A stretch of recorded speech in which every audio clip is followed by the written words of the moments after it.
ठीक है, चलिए सीधे इसमें गहराई से उतरते हैं। आज के इस एक्सप्लेनर में हम उस दिलचस्प और अदृश्य यात्रा को उजागर करने जा रहे हैं जो एक साधारण डिजिटल इनपुट जैसे कि कोई तस्वीर या कोई दस्तावेज आर्टिफिशियल इंटेलिजेंस के दिमाग तक पहुंचने के लिए तय करता है।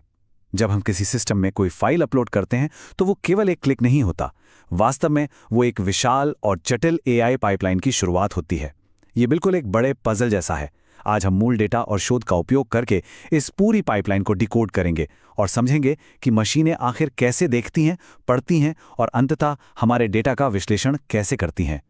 इस पूरी यात्रा को अच्छे से समझने के लिए हम इन अहम पड़ावों से गुजरेंगे। सबसे पहले प्रवेश द्वार यानी फाइल अपलोड, फिर डेटा निकालने वाला ओसीआर सिस्टम, इसके बाद दृश्यों को समझने वाला इमेज टोकनाइजेशन, फिर एलएलएम मॉडल्स का आमना सामना और अंत में एआई का भविष्य का परिदृश्य।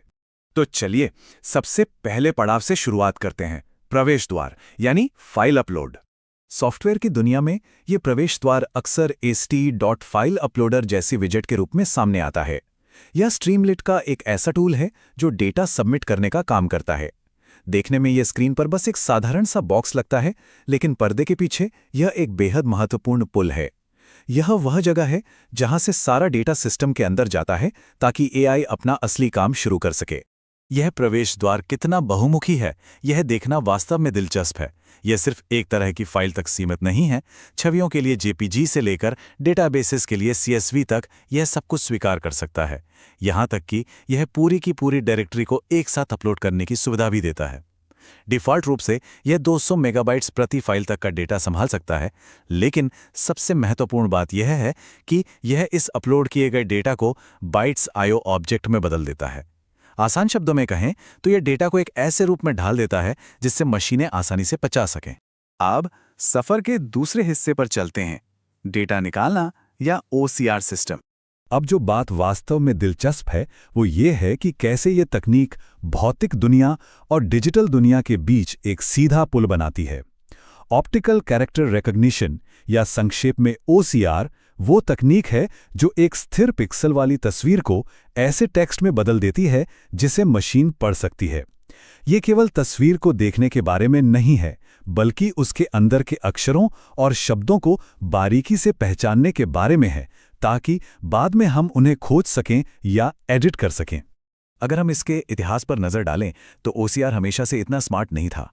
इसकी शुरुआत 20वीं सदी में हुई थी, जब शुरुआती प्रोटोटाइप मुख्य रूप से दृष्टिबाधित लोगों के लिए मुद्रित सामग्री को जोर से पढ़ने के लिए बनाए गए थे। फिर 1990 के दशक में एक बड़ा बदलाव आया। आर्टिफिशियल न्यूरल नेटवर्क्स के आने से सिस्टम अलग अलग फॉन्ट को पहचानना सीख गए और आज हम डीप लर्निंग के युग में हैं, जहां खराब रेजोल्यूशन या जटिल बैकग्राउंड में भी ये सिस्टम शानदार काम करते हैं।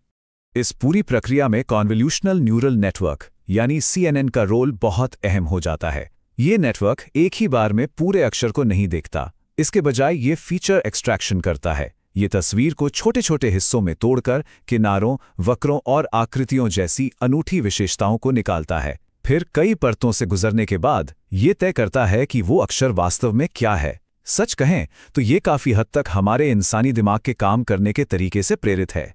और ये शानदार ढंग से दर्शाता है कि इंसानी लिखावट मशीनों के लिए कितना बड़ा सिरदर्द बन सकती है। मुद्रित पाठ बिल्कुल साफ और एक जैसा होता है, लेकिन हम इंसानों की लिखावट वो बहुत ही अस्त व्यस्त और अप्रत्याशित होती है।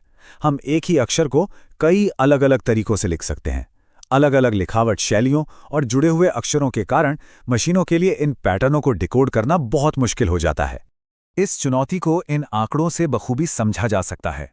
आधुनिक ओसीआर सिस्टम मुद्रित पाठ को पहचानने में शानदार 95% सटीकता प्राप्त करते हैं, लेकिन जब बात हस्तलिखित पाठ की आती है तो ये दर गिरकर 88% रह जाती है।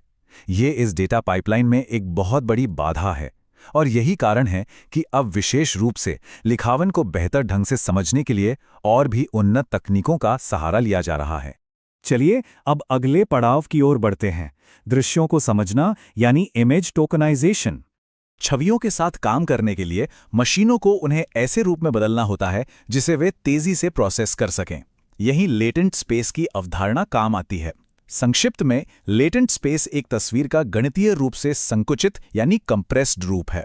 हर एक पिक्सल को अलग अलग देखने के बजाय एआई पूरी तस्वीर को सरल और अत्यधिक कुशल टोकन में बदल देता है। ये बिल्कुल किसी लंबी कहानी का कुछ मुख्य शब्दों में सार निकालने जैसा है। कुछ बारीकियां भले ही छूट जाएं, लेकिन मुख्य बात तुरंत समझ में आ जाती है।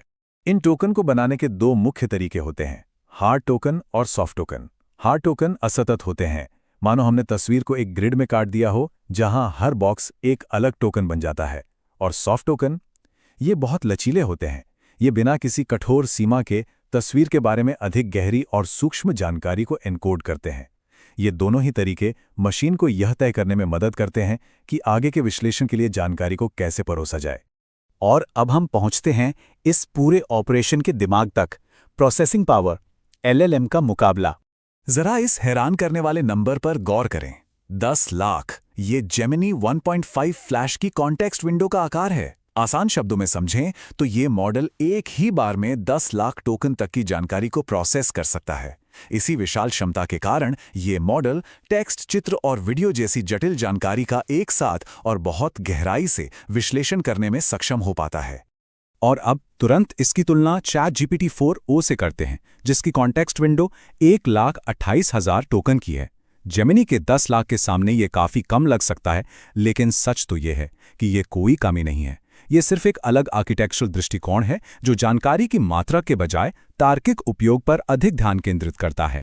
तो यहाँ सबसे महत्वपूर्ण बिंदु ये है कि इनमें से कोई भी मॉडल पूरी तरह से दूसरे से बेहतर नहीं है, बल्कि दोनों अलग अलग कामों के उस्ताद हैं। जेमिनी 1.5 फ्लैश को स्पीड और विशाल मल्टी मॉडल डेटा को एक साथ प्रोसेस करने के लिए बनाया गया है। वहीं दूसरी ओर ChatGPT-4o गहरे तार्किक तर्क, जटिल प्रोग्रामिंग कोड लिखने और विस्तृत रिपोर्ट तैयार करने में माहिर है। इनपुट की जैसी जरूरत होगी वैसा ही दिमाग चुना जाएगा। आइए अब आगे बढ़ते हैं और देखते हैं कि इसके आधार पर भविष्य की रूपरेखा कैसे तैयार होती है, भविष्य का एआई परिदृश्य।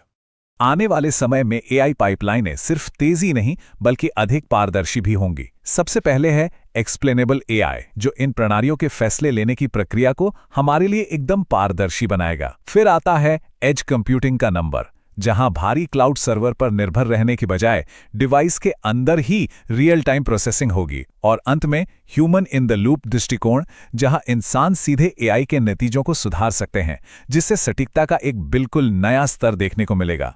लेकिन इन सभी तकनीकी प्रगतियों के मूल में एक चीज हमेशा रहेगी, मानवीय सहयोग।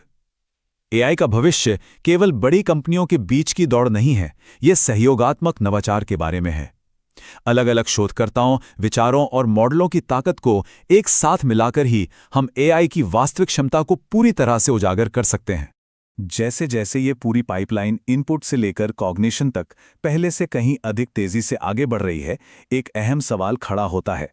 जब ये प्रक्रिया पूरी तरह से तात्कालिक और पारदर्शी हो जाएगी, तो हमारा अगला बड़ा एआई इंटरैक्शन कैसा होगा? क्या मशीनें हमारे काम करने के तरीके को पूरी तरह से बदल देंगी, या हम उनके विकास को एक नई दिशा देंगे?